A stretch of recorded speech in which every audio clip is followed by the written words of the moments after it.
If my voice sounds a little strange, just pay no mind. I've been sick over the past couple of days and I'm still kind of getting over it. Naturally, since starting my channel, I've gotten requests from people wanting to see various things made into videos, and none is more popular than the request for detailing the engine bay in a Mazda 2. And every time it's come up in the past, I've said things like, I'm not an obsessive detailer, or that's not something I'm interested in doing.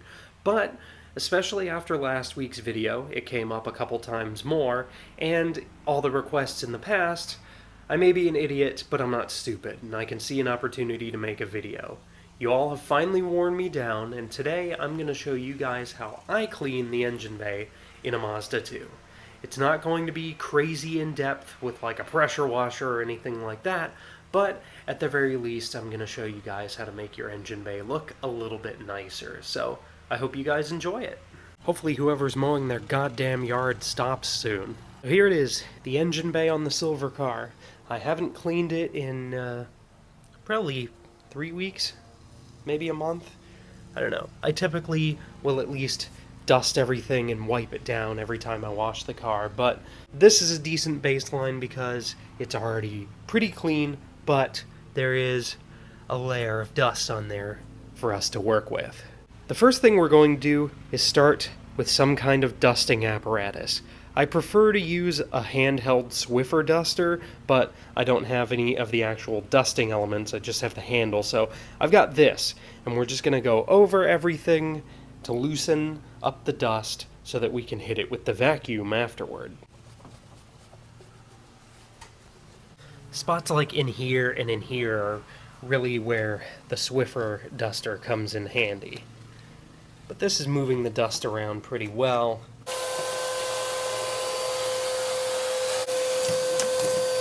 For the tight-to-reach spots, like the accordion part of the air intake, or down in these lines and around there, a simple cotton swab is a good way to go, because it can get in there and lift that stuff out.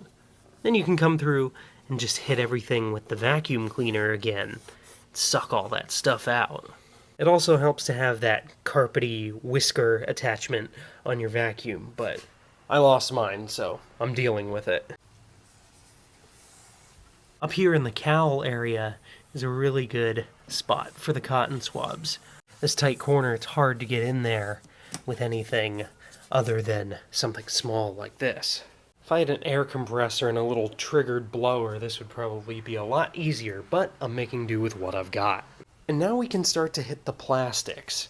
I'm coming through, of course, with my mother's Back to Black plastic restorer. Progress report. I've cleaned from here over, and it's just simple. It's a practice in is it plastic and have I wiped it? You can see the top of the engine cover plastics, there's kind of a glare on it so you can't see the difference so much. You kind of can from that angle, but you can see the difference from there to there. That's nice and clean. The most dramatic difference is down here over the radiator. That's a big difference. All over here is nice and shiny now. Up there. You load up your rag, you get your cleaning stuff, and you wipe till it's shiny. Other half of the plastics are all done. You can see the intake manifold's nice and shiny. The rest of the rad support's nice and clean. Up there's shiny. Got all the dirt and stuff out of there. All these little pieces down in here. And now it's time for everything else that isn't plastic. We're just going to take a wet hand towel and wipe everything down. It's nice and simple. Once you've wiped all the visibly dirty metal bits with the wet hand towel, just give it a pass with a dry one. Don't be afraid to break out those cotton swabs again, though, for those tight-to-reach areas.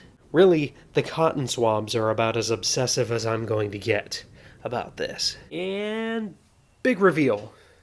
There it is. Everything looks clean. It's shiny. Nice dark blacks on all the plastics, and it looks pretty new again. I'm pretty proud of what I've done, and I didn't take out the hose, didn't need a pressure washer, didn't need to do all that other BS that people might tell you you need to do to make your engine bay look really nice. Can you get more obsessive with the small bits? Yes, absolutely. Can you use water if you want? Absolutely. But there are things like the electronics, there are places that water can seep into, and while an engine bay is engineered to be relatively waterproof and water resistant, that just introduces more opportunities to mess things up. I personally think that it's a lot more effort for not a lot of extra payoff. No one's going to know the difference. You're not entering the Concorde Elegance, and look at that. It's nice and new looking. Alright, there it is. I hope you guys have enjoyed the video that you've been requesting for so long. That's how I clean the engine bay of a Mazda 2, and really, that's about as far as I'd go with any other car. It just takes a couple of hours, some effort, a little bit of product, and you can get some great results. No water or extra nonsense required. Before I go this time, I wanted to let you know that at the end of this coming week, I'm going to be heading up to my buddy John's house in Georgia.